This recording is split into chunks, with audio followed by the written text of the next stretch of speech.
Hello and welcome to the Brigham Young University Family History Library webinar series.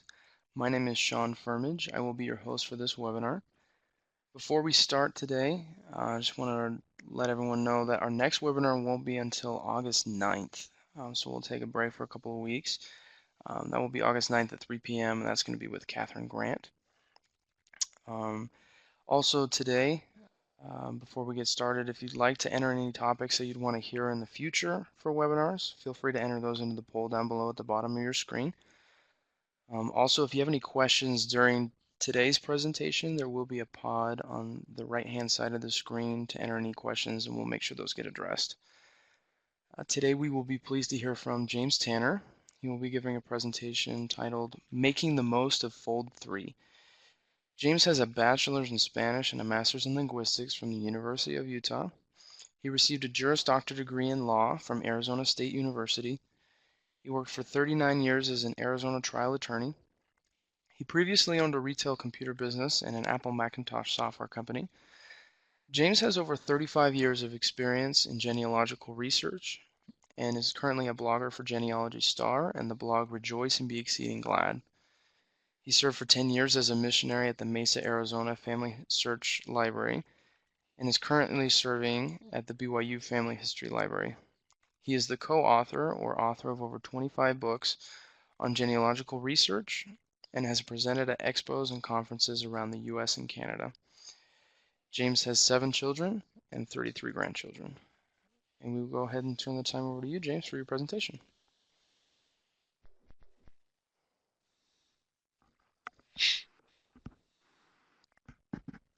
Howdy, this is James Tanner. Glad to be here for another BYU Family History Library webinar. Remind everyone that these webinars are uploaded to our BYU Family History Library YouTube channel. And we'd like to encourage you to subscribe to our channel. Subscribing gives you notice of the new videos that are uploaded, but it also helps us and get visibility for BYU Family History Library on the YouTube. You know, of course, there's millions and millions of videos going up all the time, and so every little bit of notice helps. Thanks.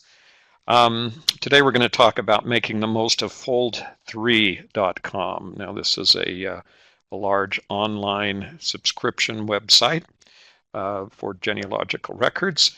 So where did the name come from? What's this Fold3 deal that they've got that's Fold3.com? It comes from a tradition in the United States military of folding a flag into thirds. This is particularly done at the time of a funeral. If you've attended a military funeral, you'll know that a veteran can have an honor guard, that they will give a gun salute, and that the veteran is entitled to have a United States flag over his coffin, his or her coffin. And at the end of the time when the coffin is to be buried, then the military group that's there, it's usually enough 2 or 3 or 4 people, come forward and remove the flag, fold it carefully into thirds, which is a special way of folding the flag, and then it's kind of tucked in on itself, and it is presented to the widow or the survivor. And I personally am very acquainted with this because my father was a veteran, and I happen to have a case with his 3-folded flag in my front room.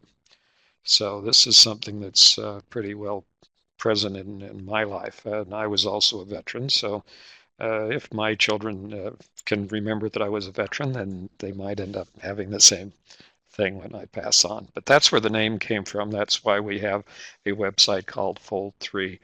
The website was previously, another website was purchased by Ancestry.com. And so it is part of the Ancestry.com websites. Having a relationship with Ancestry.com, basically, originally the program was called Footnote. It was a footnote, and it was a website that had an agreement with the National Archives to digitize a lot of records. Well, Ancestry, when they purchased that website, assumed the contract with the National Archives, but at the same time decided to create a military-based website, one that focused on military records. And the website still contains a few non-military records, a large number, but the few compared to the total number of records on the website itself. Most of the records that would have gone into the original website have now gone into Ancestry. So we're basically this whole website has been refocused on military records from the United States, and it requires a separate subscription from Ancestry. You don't automatically get a subscription to Fold3 when you subscribe to Ancestry.com.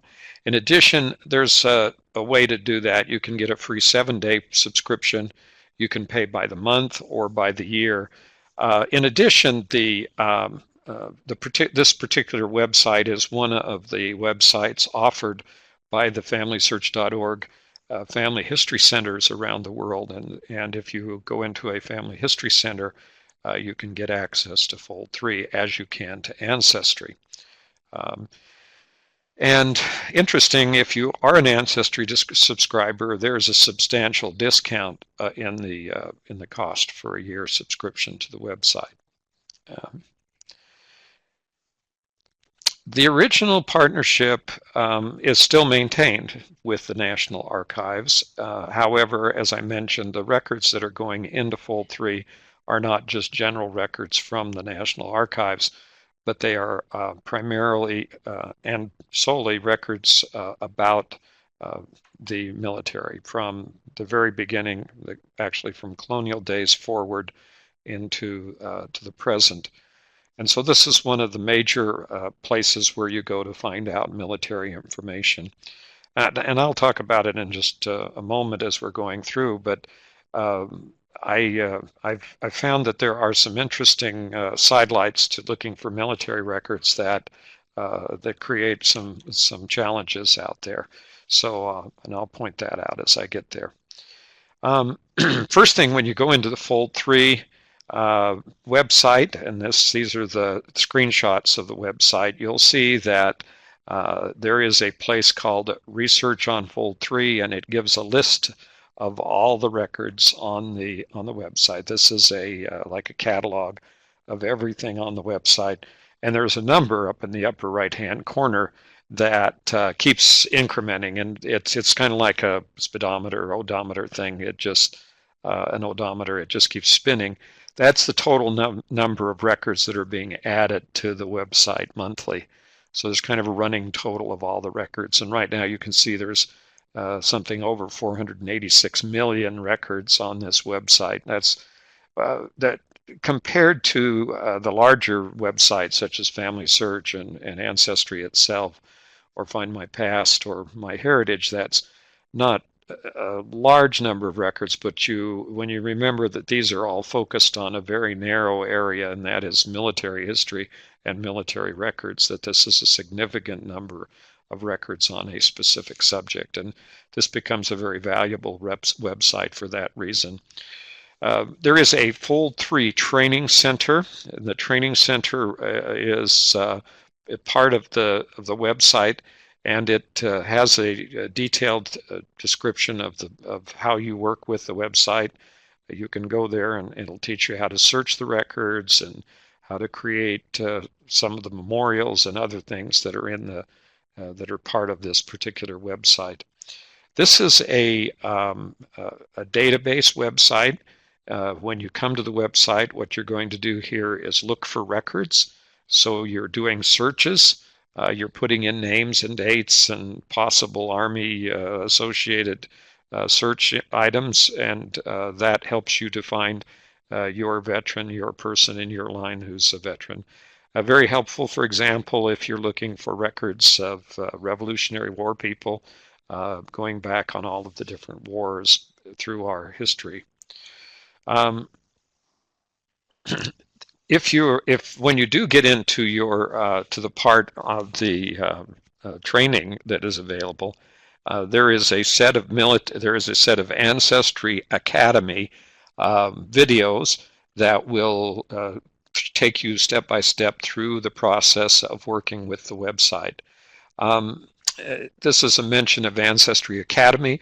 If you have a subscription, a full subscription to Ancestry, not just coming to a Family History Center and using it for free, but if you subscribe to Ancestry or have a subscription, as in Family Search Partner or some other way, then you can gain access to the Ancestry Academy, which is a training mechanism, a training function of the Ancestry.com website.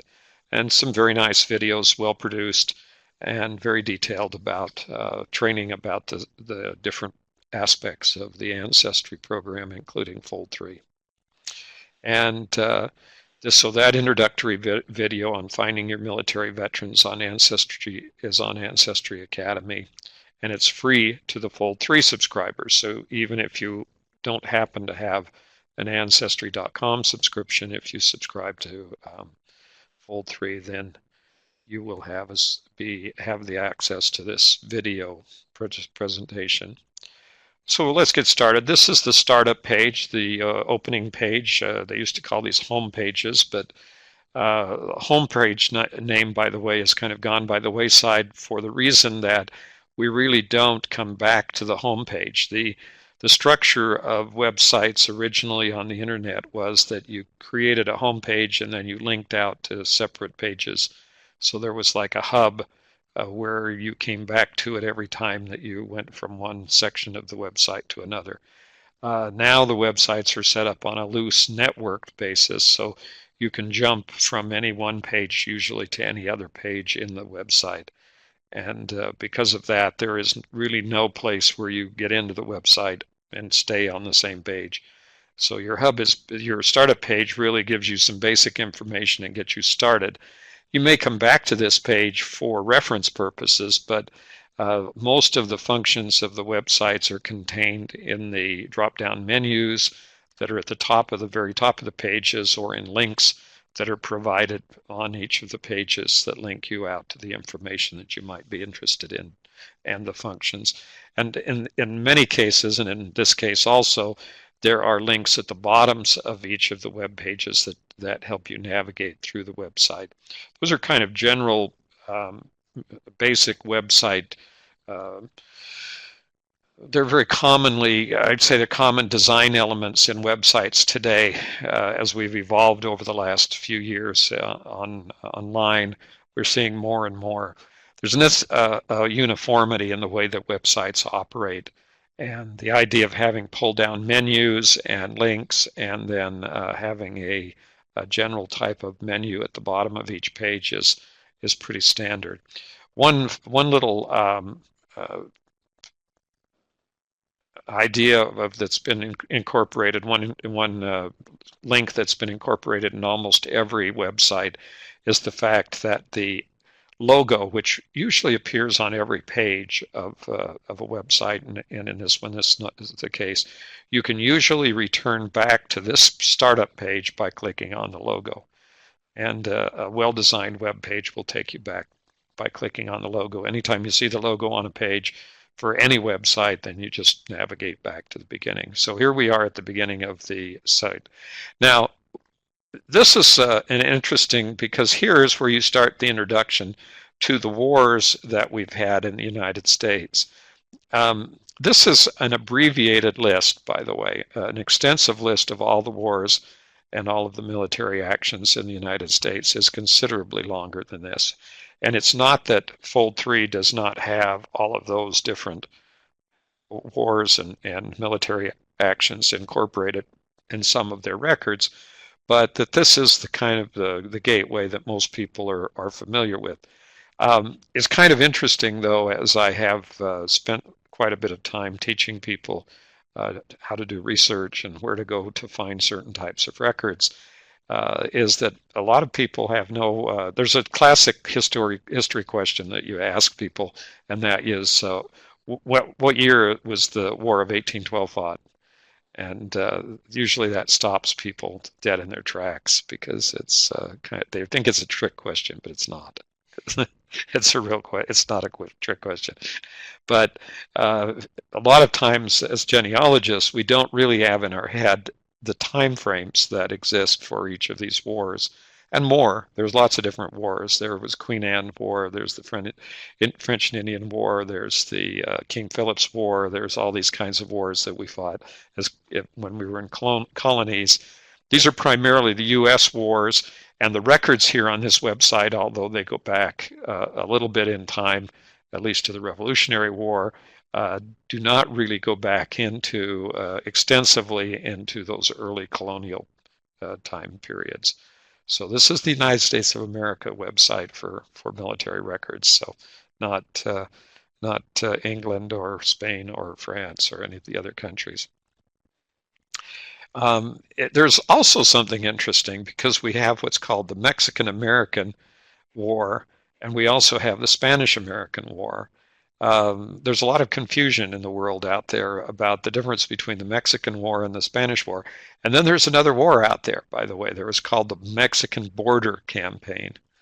And the Mexican Border Campaign was when, during the Mexican Revolution, when Pancho Villa, who was one of the combatants, one of the general combatants in that war in Mexico, decided to raid the United States. And in response, the United States government sent down Blackjack Pershing, General Pershing, and General Patton, who wasn't general at the time, by the way. He was a and if you're wondering about that, Patton managed to acquire his silver-handled revolvers during that Mexican campaign and a few other things, a little bit of notoriety and showmanship when he was fighting on the Mexican border.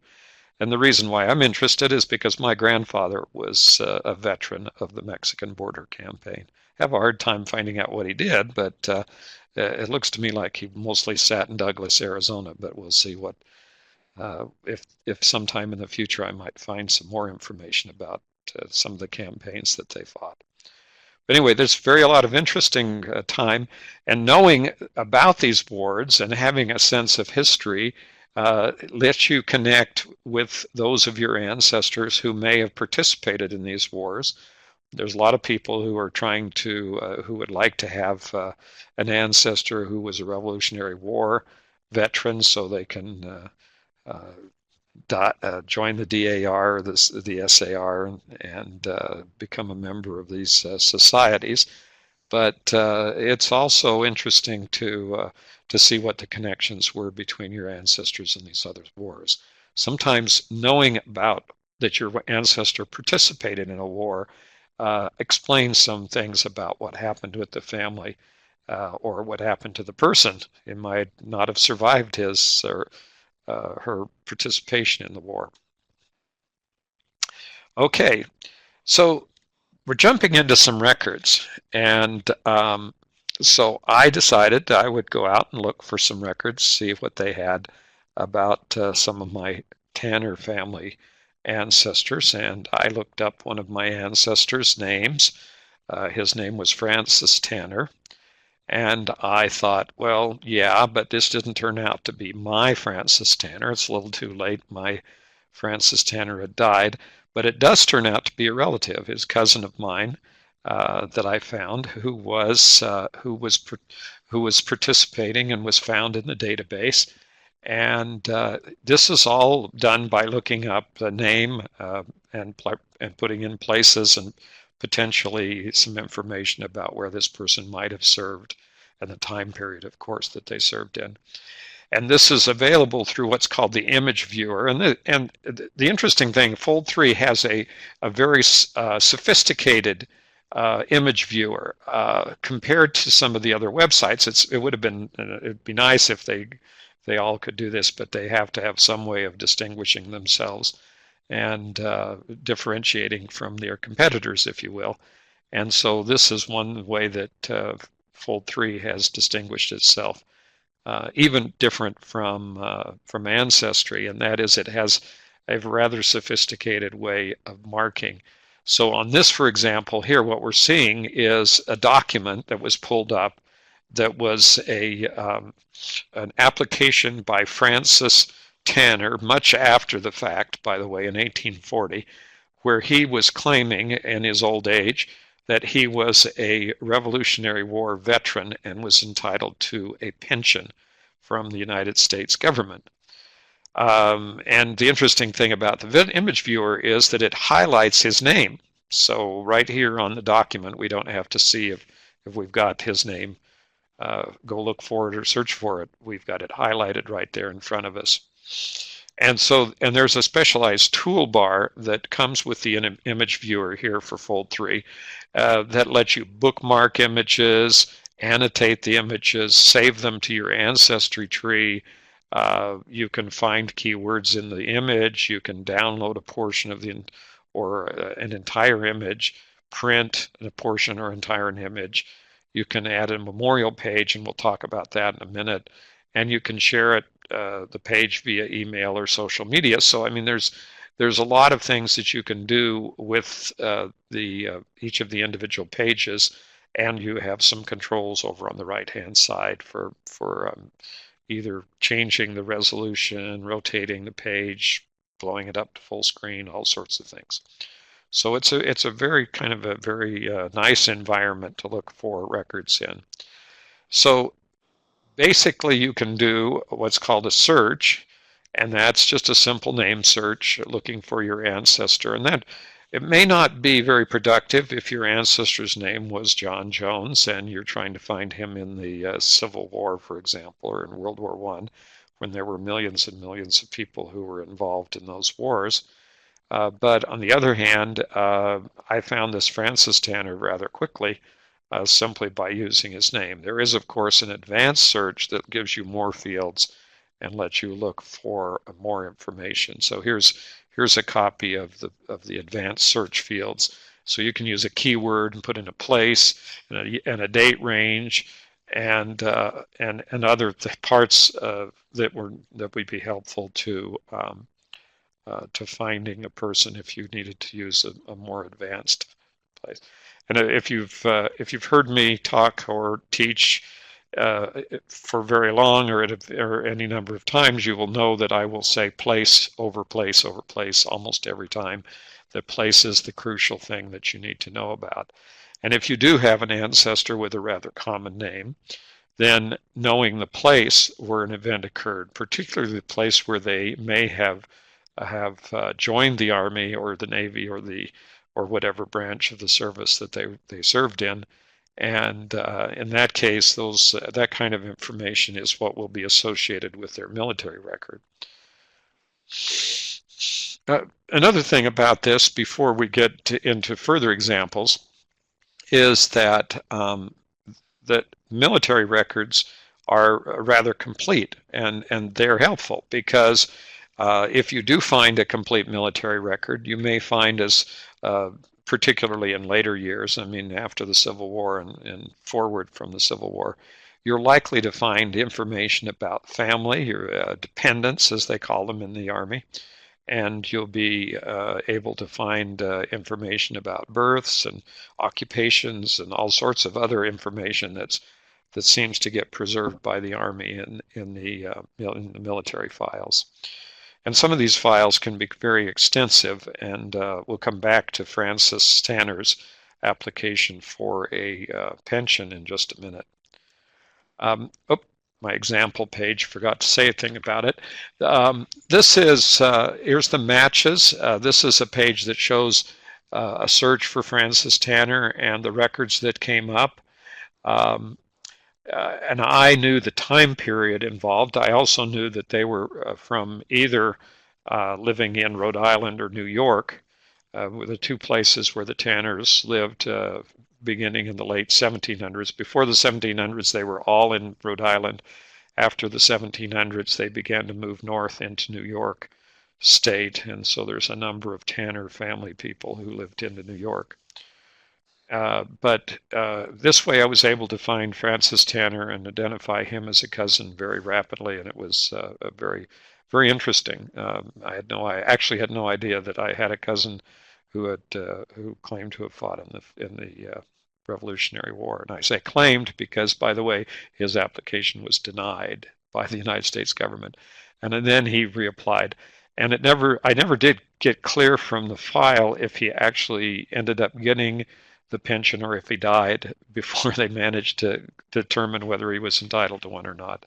But the good news, by the way, if you're looking for a pension file, is that the file is denied, because then the veteran then resubmits all this information and affidavits from friends and relatives and Bible records and all sorts of marriages, certificates, and everything that they can think of to convince the government that they're entitled to a pension. And so the files get very large. In this case, this was a rather large file, and I managed to copy the whole thing down so that I could study it. And you can download the copies of the documents if you wish to do that. And so here is the page. I selected the record that I was interested in, and when I did that, on the left-hand side, then copies of the document, thumbnail sketch copies of the documents come up. The thumbnails come up, and you have a list of all the documents across the bottom of the thumbnail page. So you can click and see quickly how far the document goes and how many pages are in the document and what it contains. So here we are. We're back to Francis Tanner and his pension application.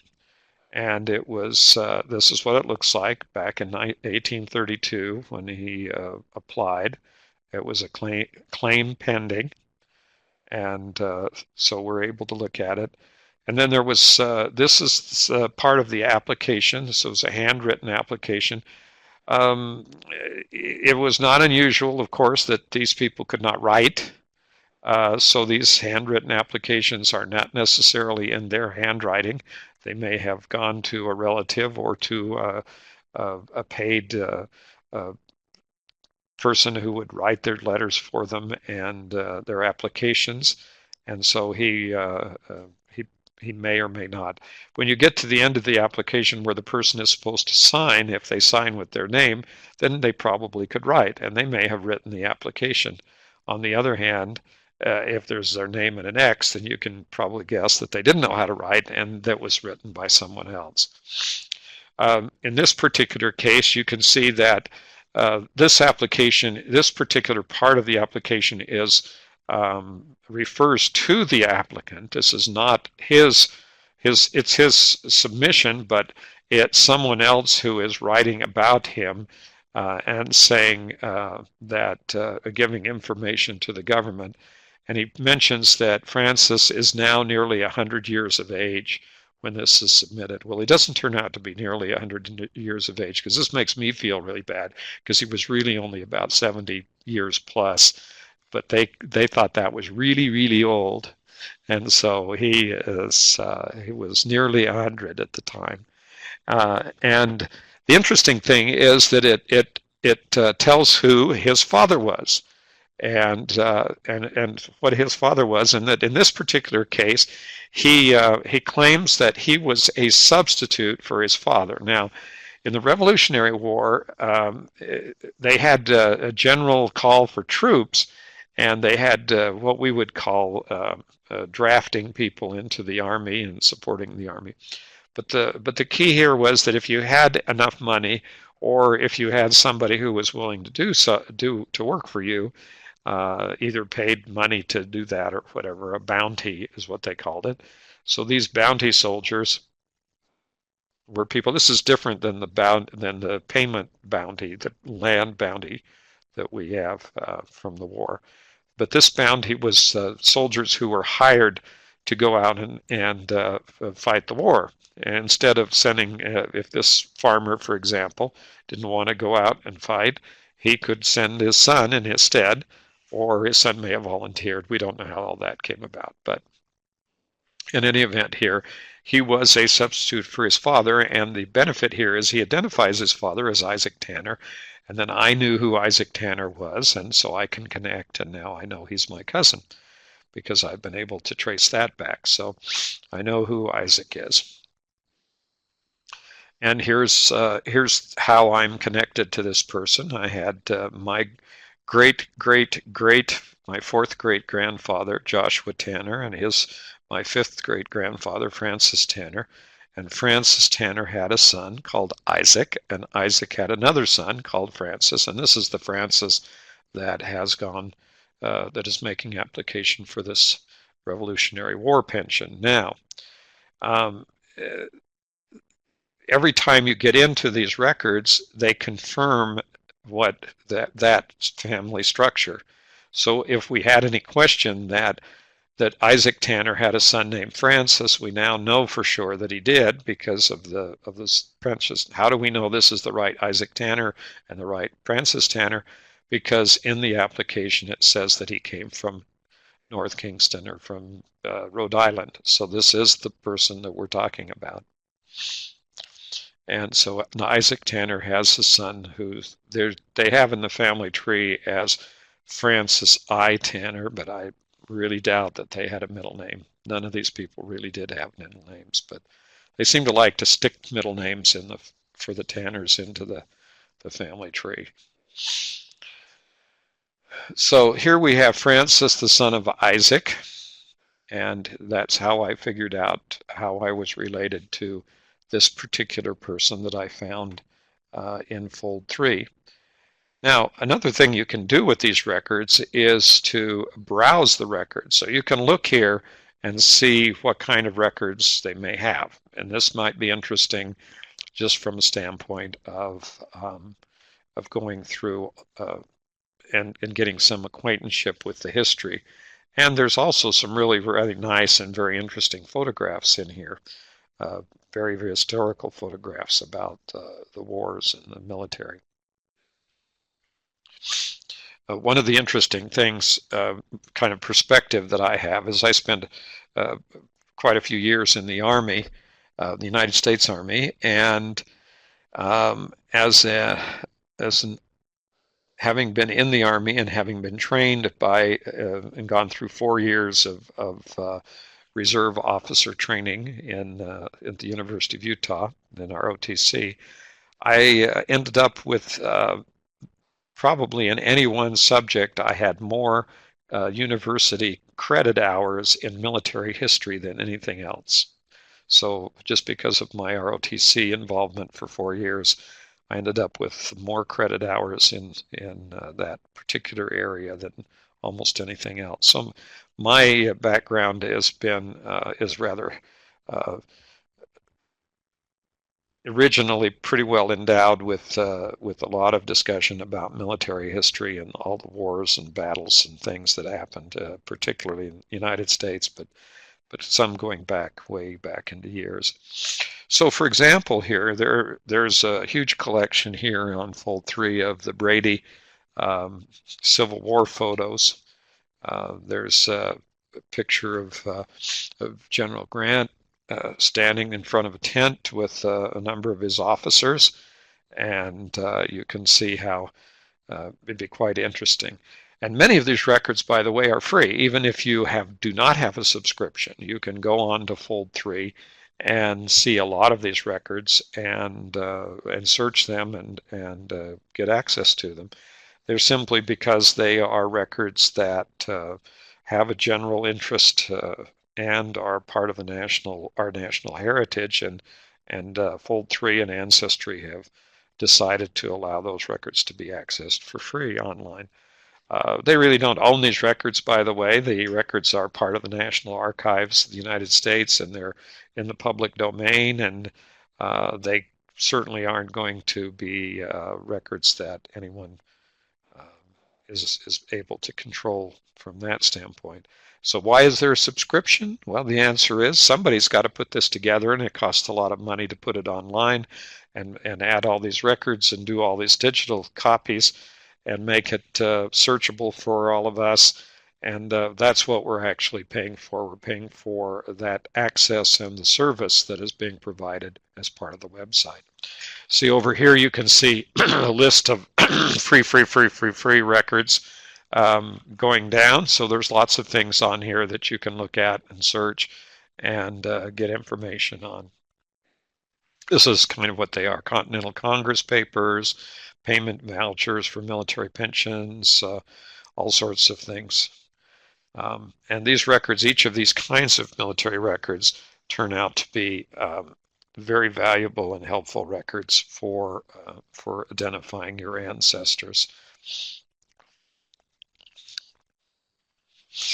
Another feature of the Fold3 website is the U.S. Honor Wall. This obviously is a kind of a takeoff of the Vietnam War Memorial in Washington, D.C., where you have a very for those of us who were alive and participating either directly or indirectly in the war in Vietnam, it's a rather emotional experience. But here we have an honor wall for any veteran, and what this is it allows individual users of the program to highlight a veteran, and if it's a relative or parent or a grandparent or whoever, going back in time, and you have any information and photos and any kind of documentation on the person, you can enter that person in here and create a memorial page, which will then be posted on the U.S. Honor Wall, and you can go in and read stories and comments and everything else about these individuals that participated in the war. It's a very it can be a very interesting and uh, as I mentioned, kind of an emotional experience for those, particularly those who may have known the people who were memorialized here. So this is one of the memorial pages. A particular, in this case, a an Air Force person, probably Army Air Force, and then went into the Air Force, and it's back in World War II. And someone in that family has created this particular page, a memorial page, using Fold3 to honor their person. Was an officer, was captain, and so he was probably a pilot in the war. Another page, for example, is the U.S.S. Arizona. If you recognize the name of that, it's a battleship that fought in World War II. It happened to be boxed up in Pearl Harbor when Japan attacked, and was sunk there in the harbor. I had a friend who was now passed on, who was on the Arizona when it was under attack, and was one of the gunners and was trying to load the guns, and eventually had to get off the ship and was picked up as a survivor in the water. So, this is not something. And a lot of times, the involvement of our ancestors, our friends, and I think we're getting a little bit removed, but I'm sure we've had enough wars recently. We can still find a few people who've either served over in Iraq or Desert Storm or someplace, and have or Afghanistan, and so there's still some military people out there, quite a few of them that really need this kind of recognition and really need to be involved and receive this kind of a memorial here. World War II documents. There's all these historical World War II documents. A lot of these are very impressive and very interesting documents that have to do with the war. I'm not sure how many people. I think in my generation, going back when I was younger, there were a lot more people who were interested in, as let's call them war buffs or hobbyists, who were interested in memorializing the World War II, and particularly the Korean War. I don't know that we see that so much today. I don't know that there's too many people who are still involved in that, but we do have a lot of military organizations around the country. So this is this is an interesting area that if you're not familiar with this as a genealogist and your ancestors came from the United States, then you're missing out probably a great deal of the history that goes along with the people in your family. It's pretty likely that if you have ancestors that go back into the 1800s in the United States, that there was some involvement with the war, with one or more of the wars that were fought. Even if your ancestor failed to be drafted into World War I or World War II, or into Korean in the Korean War. And here's kind of a partial list of the kinds of things that were in the World War II documents and records. You have submarine patrol reports, missing aircrew reports, old man's draft registration cards. When they called it old man's draft, the original draft uh, went for younger people. And then when they needed more and more people to fight in World War II, they came back and re-registered, and they went up to as late as 45 years old, and in some cases a little older, and registered everybody up that had been missed in the first draft. So there's actually a large the draft registrations for males during the early first half of the 20th century are probably as complete a record as we have of everyone in the country. And they're extremely valuable records because they tell usually. I've used the draft registration records to identify a family where my friend that I was doing this particular work for did not even know who his grandparents were for sure. And after we dug into the records and found the draft record, we not only found their occupation, but from their occupation and their address, we were able to find the entire family and provide this person with a heritage that he didn't know existed. So there's lots of different of types of records here. Army JAG files, so that's Judge Advocate General files, the Army's lawyers. If your person wasn't the most upstanding or outstanding type of Army person, he may have ended up in a JAG file. Uh, Unfortunately for him, and fortunately for you, because there'll be more information that you may have wanted to know about your ancestor if you found them in that kind of record. So these are a lot of different kinds of records that World War II diaries, for example, that a collection of those. There's all sorts of things in here that you may have never have imagined would be available. Now, getting away a little bit from the military records, the Fold3 website also has an interactive U.S. Census project, and that's part of the records. These records, yes, they are duplicated on Fold3 and on Ancestry and on Find My Past and on My Heritage and on Family Search, and the census records are also on archive.org. There's another set on a few other websites that I'm not going to keep listing websites, but there's quite a large number now of census records out there. But this is kind of a different project, and what the interactive project does is it gives you a deeper view into the census than you would get from looking at other records. Well, that gives you an overview of the records on Fold3. It's basically a database, and how it's separated out from the other big databases is that it does not have a family tree associated with it. So it's basically just a place you go to look for records for your ancestors. Okay, we have a couple of questions, so we'll go to the questions now. Okay, the first question is from Debbie. It says, when you search for a name on the main page, does Fold3 automatically look for that name in all of the Fold3 collections, or is it necessary to search in targeted specific collections? Yes. No, it looks It's a general search, and that's why the advanced search.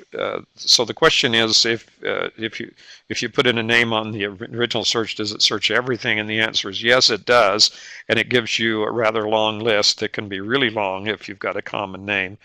Uh, but with my example of my ancestor, of my cousin who was Francis Tanner, that's just a name I pulled out of the air. I mean, it was just one of my ancestors, and I just used it as an example to search.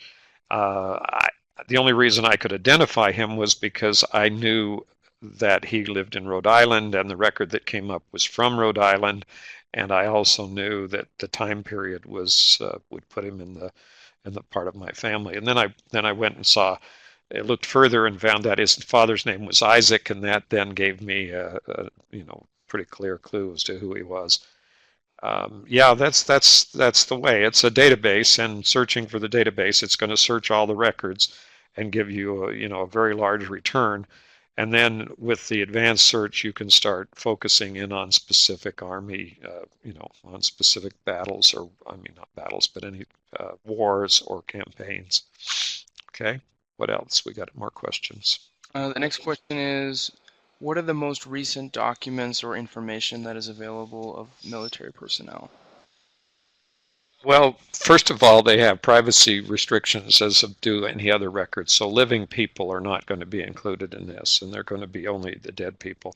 One of the things that you have to remember about military records in the United States was a giant fire that occurred in the 1970s in St. Louis, Missouri, which was the United States Archives repository for military records. The military records burned, and many of the service records of soldiers who served subsequent to World War I and up through World War II and up until the time of the fire, 1972, if I remember correctly, 72 or 73, um, were burned. And so that a lot of those records have to be reconstituted from other records. And so there's some limitations on the newer records. Particularly, but they do have records on Desert Storm, and they do have records on, I'm not recalling up to the present, most recent ones, but I know they do have from Afghanistan. But Afghanistan is an ongoing situation, so, and obviously if the person's alive, then the record's not going to be online. Okay, it looks like the last question is, Any, can you find anyone's DD-214? It says one? DD-214. See what I can see what that says. Uh, anyone's Department of Defense 214 document. I'd have to look that up. My answer is you probably can if it's a person who's deceased.